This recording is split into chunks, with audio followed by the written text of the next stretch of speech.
দোষ না করেও এইভাবে আমাদেরকে শাস্তি পেতে হবে। রাতারাতি আমার পুরো পৃথিবীটা কেড়ে নিল। দায় কার আমরা আমরা আমরা জানি না। পুরো রাজ্যের জুড়ে যে শিক্ষা ব্যবস্থা তা কোল্যাপস করে দেবে।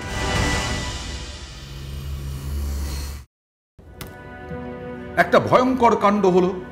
বৃহস্পতিবার 26,000 চাকরি গেল, চাকরি বাতিল করলো সুপ্রিম কোর্ট। তারপরে কান্না, অনেক রকম অসহায়তা, সব কিছু আমরা দেখেছি। আমিও ব্যক্তিগতভাবে আপনাদেরকে বলেছিলাম যে আপনারা এতটা হতাশ হবেন না, কোথাও একটা আশা আলো রাখতে হয়, লড়াই চালাতে হয়, তাই চরম সিদ্ধান্তে যাবেন না, এটাও আবেদন রেখেছিলাম। আজকে মুখ্যমন্ত্রী বৈঠক করলেন চাকরি হারাদের সঙ্গে। সকালবেলা দেখলাম আমরা, সকাল থেকে একটু ঝামেলা, ঝগড়া ঝাঁটি, হাতাহাতি, বাদানুবাদ, কারা যোগ্য কারা অযোগ্য। যোগ্যরাই নাকি অনেকে ঢুকতে পারেননি নেতাজি ইন্ডোর স্টেডিয়ামে, পাশ থাকা সত্ত্বেও, এরকমও অভিযোগ প্রচুর উঠে এসেছে। তারপরে যে বড় ঘোষণা মুখ্যমন্ত্রী করলেন তা হলো যোগ্য কারো চাকরি যাবে না। আমি আপনাদের বলতে চাই, চাকরি আমি যোগ্যদের খাবো না, এটা মাথায় রেখে দিন। এটাই ফার্স্ট ওয়ার্ড, এটাই লাস্ট ওয়ার্ড, এটাই এ, এটাই বি, এটাই সি, এটাই ডি, এটাই এ, এটাই এ টু জেড। এই ভরসাটুকু রাখুন। কিছুটা কি আশার আলো দেখতে পারেন আপনারা? আমার প্রশ্ন, এটা একদম বক্তব্য যা মমতা বন্দ্যোপাধ্যায়ের, তাই তুলে ধরছি। কারণ তিনি বারবার এটাও দাবি করেছেন যে আইনি সহায়তা নিয়ে আইনজীবীদের সঙ্গে কথা বলে সুপ্রিম কোর্টের নির্দেশের সমস্তটা কিছু দেখে এবং সংবিধানের অমুক অমুক ধারা, সেই ধারাগুলো, যে ধারাগুলো এর মধ্যে পড়ে, সেই ধারাগুলো সম্পর্কে জেনেই তিনি নাকি বলছেন, এটা বারবার দাবি করেছেন, যোগ্য কারো চাকরি যাবে না। হ্যাঁ, যোগ্যদের কারো সার্ভিস ব্রেক হবে না। তিনি আর কি আশ্বাস দিলেন? সুপ্রিম কোর্টে যাবেন, ব্যাখ্যা চাইবেন যোগ্য অযোগ্য কারা। এরপর আমরা দেখলাম মধ্যশিক্ষা পর্ষদ এই রায়ের মডিফিকেশন চেয়ে আবেদন করলো। যারা যোগ্য তাদের চাকরি নিশ্চিন্ত করার দায়িত্ব সরকারের। সুপ্রিম কোর্টের আইন অনুযায়ী করব। আপনারা যাতে আবার চাকরি ফিরে পান তার ব্যবস্থা প্রসেসের মধ্যে দিয়েই 2 মাসের মধ্যেই কমপ্লিট হবে এবং আপনাদের চাকরি ব্রেক হবে না। আপনাদের সরকার বরখাস্ত করেনি, মানে উনি বারবার এটা বলেছেন যে আপনারা কি নোটিশ পেয়েছেন? আপনারা তো নোটিশ পাননি। আপনাদের স্যালারি বন্ধ হবে এরকম কোনো আশ্বাস বা আশঙ্কার কথা শুনেছেন? সেটাও শোনেননি। তখন তিনি বললেন যে আপনারা স্কুলে যান, এখনো তো চাকরি চলে গেছে, চাকরি খারিজের কোনো চিঠি পাননি, তাহলে আপনারা স্কুলে যান, আপনারা পড়ান। জানি না আগামী সকাল থেকে কি হবে। আবার যে সমস্ত স্কুলগুলোতে, বড় বড় স্কুলগুলোতে খালি হয়ে গেছিল বিজ্ঞান বিভাগ, খালি হয়ে গেছিল বাংলা বিভাগ, ইতিহাস বিভাগ, রাষ্ট্রবিজ্ঞান বিভাগ, সেই সমস্ত জায়গায় আবার ওরা যাবেন কিনা, মুখ্যমন্ত্রীর আশ্বাসে একাংশ যাবেন কিনা। যদিও মুখ্যমন্ত্রী যে আশ্বাস দিয়েছেন তাতে অনেকেই একটু হলেও আশ্বস্ত, আবার অনেকের প্রশ্নও আছে। সত্যি তো প্রশ্ন থাকা তো স্বাভাবিক, কারণ যে অদ্ভুত আঁধারের মধ্যে তারা পড়েছেন, যে অদ্ভুত নিকষ কালো অন্ধকারের মধ্যে তারা পড়ে আছেন, সেখান থেকে মুখ্যমন্ত্রীর বার্তা একটা ছোট্ট আলো হয়তো দেখাতে পারে। এটা তো দেখুন, কোর্টের একটা অর্ডার আছে, এইবার সেই কোর্টের অর্ডারের পরে তার আইনিভাবে কি প্রসিডিওর বা তার আইনি যে ব্যাপারগুলো, সেগুলো কিভাবে আমাদের মাননীয় মুখ্যমন্ত্রী সেদিকে প্রসিড করবেন সেটা তো আমরা পুরোপুরি বুঝতে পারছি না। তবে হ্যাঁ, ওনাকে অশেষ ধন্যবাদ যে এই যে মানে সমূহ বিপদে আমরা যে অথই জলে পড়েছিলাম, তার থেকে সাময়িকভাবে হলেও উনি আমাদের আশ্বস্ত করলেন যে আমাদের চাকরিটা থাকছে, আমাদের জীবন জীবিকা আমরা কিছু দিনের জন্য হলেও রাখতে পারছি। কিছুক্ষণের জন্য আশ্বস্ত হলাম ঠিকই, কিন্তু এটা তো খুব দীর্ঘস্থায়ী কিছু নয়।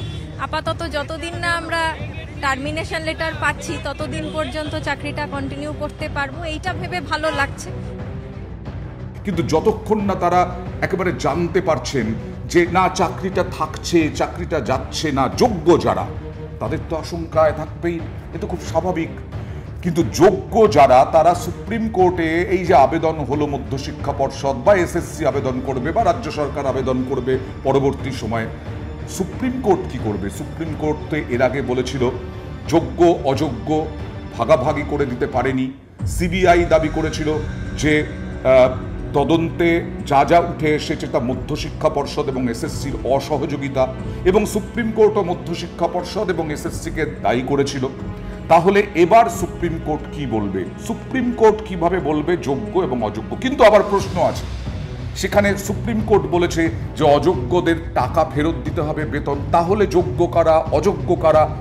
এটা অনেকেই বলছেন এটা তো তাহলে ঠিকই হয়ে আছে।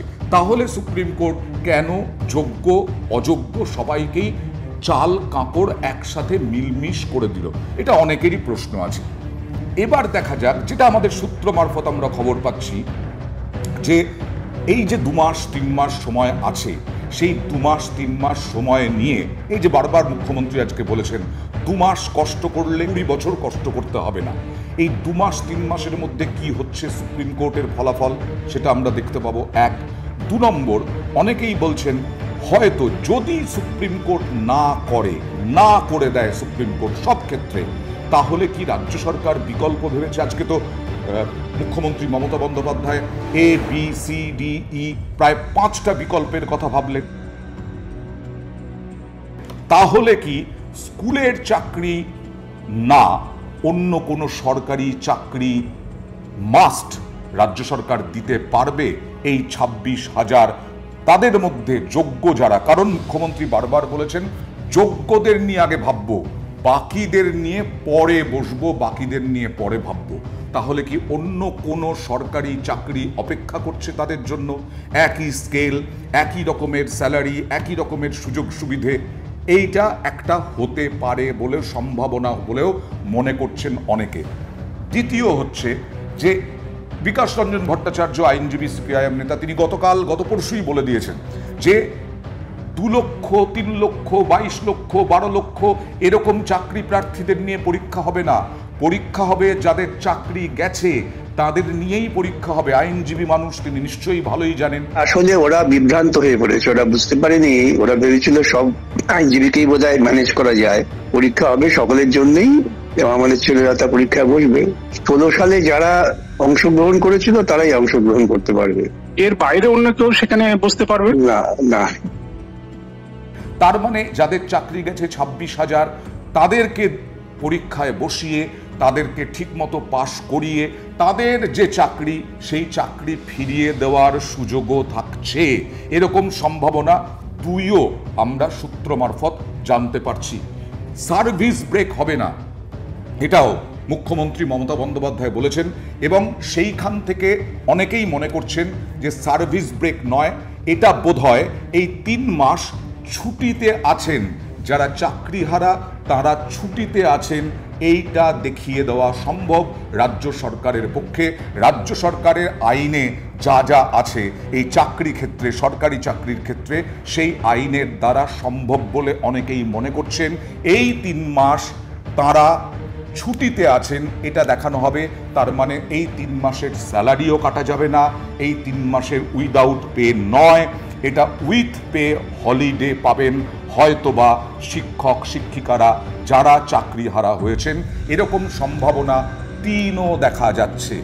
এর সঙ্গে সঙ্গে যদি সুপ্রিম কোর্ট আবার পুনর্বিবেচনার আর্জি খারিজ না করে তাহলে তো বহালই থাকবে চাকরি, এই মামলা হয়তো চলতেই থাকবে, কিন্তু 26,000 মানুষ যে চিন্তা যে দুর্দশার মধ্যে আছেন সেই দুর্দশা তাদের কাটবে, সম্ভাবনা 4।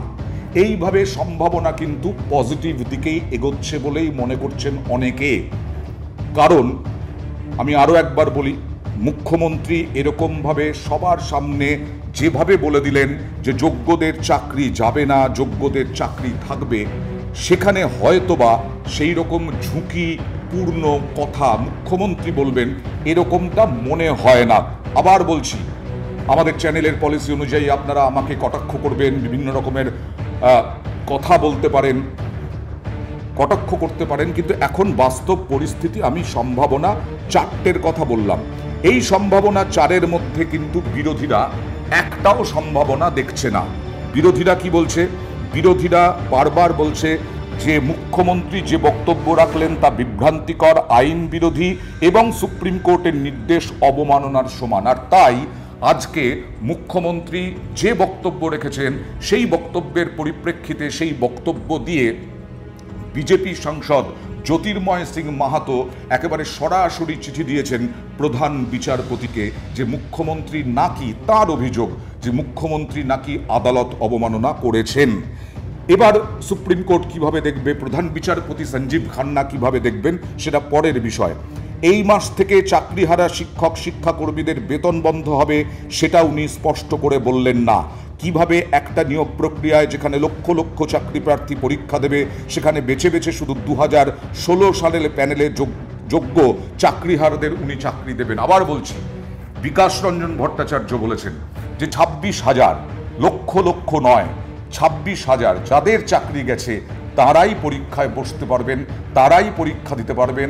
অর্থাৎ 3 মাসের মধ্যে নতুন করে পরীক্ষার কথা বলা হয়েছে, তাতে চাকরি হারা যারা আপনারা তারাই শুধু পরীক্ষা দিতে পারবেন, এরকমটাই বিকাশ রঞ্জন ভট্টাচার্য বলেছেন। সুতরাং এই 26,000 চাকরি হারাদের বোধহয় এখনই সম্পূর্ণভাবে ভেঙে পড়ার সময় আসেনি। বিশেষ করে আজকে মুখ্যমন্ত্রী মমতা বন্দ্যোপাধ্যায়, অনেকেই বলছেন মুখ্যমন্ত্রী মমতা বন্দ্যোপাধ্যায় এই বক্তব্য রাখার পর, এরকম গ্যারান্টি দেওয়ার পর সম্ভাবনা 4টে উঠে আসছে। সুতরাং আগামীকাল থেকে কি পরিস্থিতি হয় সেটা তো আমরা নজরে রাখবো। চাকরিহারাদের একাংশ তারা যাবেন কিনা স্কুলে সেটাও একটা বিষয়। কিন্তু একটা তো মাথায়, একটা জিনিস তো স্পষ্ট যে আপনারা অন্তত কিছুটা হলেও দিশা পেলেন, কিছুটা হলেও একটা আলো দেখতে পেলেন, সামান্য হলেও। নিশ্চয়ই সবার মধ্যে ঘুরে ফিরে আসছে বিভিন্ন প্রশ্ন যে আদপেই তাদের চাকরি থাকবে কিনা, আদপেই তারা স্যালারি পাবেন কিনা, স্যালারি পেলে আদালত অবমাননা হবে কিনা, সেই স্যালারি পাবেন না এরকমটাও বলা হয়নি।